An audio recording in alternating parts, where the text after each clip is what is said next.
कोई मनुष्य एकादशी के दिन मेरा पूजन करता है तो मैं उसको संसार की पूजा का फल देता हूँ। जो मनुष्य मेरी पूजा करता है उसे मेरे लोक की प्राप्ति होती है, इसमें तनिक भी संदेह नहीं। जो मनुष्य इस एकादशी के दिन भगवान श्री वामन का पूजन करता है वह तीनों देवता अर्थात ब्रह्मा, विष्णु, महेश की पूजा करता है। हे पार्थ, जो मनुष्य इस एकादशी का उपवास करते हैं उन्हें इस संसार में कुछ भी करना शेष नहीं रहता। इस एकादशी के दिन भगवान विष्णु करवट बदलते हैं, इसलिए इसे परिवर्तिनी एकादशी भी कहते हैं। ये सुन विस्मित होकर अर्जुन ने कहा, हे जनार्दन, आपके वचनों को सुनकर मैं भ्रम में पड़ गया हूँ कि आप किस प्रकार सोते तथा करवट बदलते हैं। आपने बलि को क्यों बांधा और वामन रूप धारण करके क्या लीलाएं की? चातुर्मास्य व्रत का विधान क्या है तथा आपके शयन करने पर मनुष्य का क्या कर्तव्य है? कृपा कर सब आप विस्तार पूर्वक कहिए। भगवान श्री कृष्ण ने कहा, हे कुंती पुत्र अर्जुन, अब तुम समस्त पापों का शमन करने वाली इस कथा का ध्यानपूर्वक श्रवण करो। त्रेतायुग में बलि नाम का एक असुर था। वह अत्यंत भक्त, दानी, सत्यवादी तथा ब्राह्मणों की सेवा करने वाला था।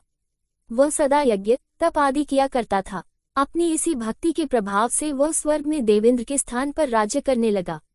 देवराज इंद्र तथा अन्य देवता इस बात को सहन नहीं कर सके और भगवान श्रीहरि के पास जाकर प्रार्थना करने लगे।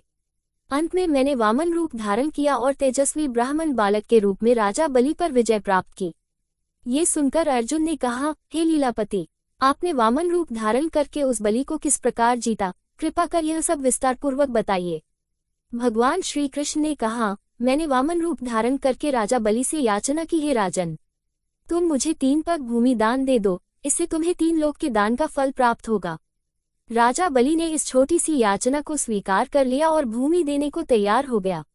जब उसने मुझे वचन दे दिया तब मैंने अपना आकार बढ़ाया और भूलोक में पैर, भुवनलोक में जंघा, स्वर्गलोक में कमर, महलोक में पेट, जनलोक में हृदय, तपलोक में कंठ और सत्यलोक में मुख रखकर अपने शीर्ष को ऊंचा उठा लिया। उस समय सूर्य, नक्षत्र, इंद्र तथा अन्य देवता मेरी स्तुति करने लगे।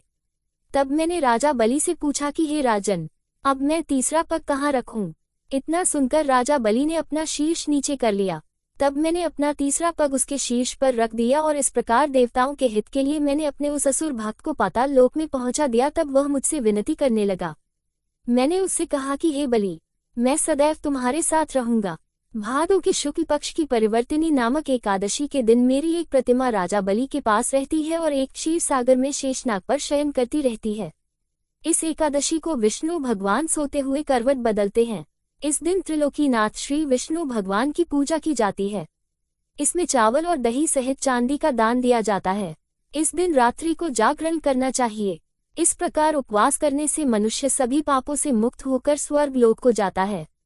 जो मनुष्य पापों को नष्ट करने वाली इस एकादशी व्रत की कथा सुनते हैं उन्हें अश्वमेध यज्ञ के फल की प्राप्ति होती है।